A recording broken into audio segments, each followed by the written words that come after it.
સુરતના મહુવામાં સ્વામિનારાયણ મંદિરમાં વિવાદ ઉભો થયો છે।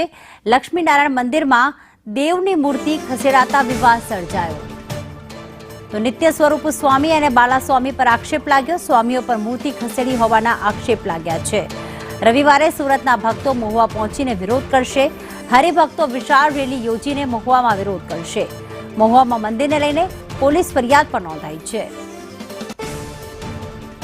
185 વર્ષ જૂના મહુવાના ખારગેટના સ્વામિનારાયણ મંદિરમાં લક્ષ્મીનારાયણ ભગવાનની મૂર્તિ ખસેડાતા વિવાદ સર્જાયો છે। મૂર્તિ રાતોરાત લઈ લેવામાં આવી, જેના કારણે હરિભક્તોમાં રોષ છે।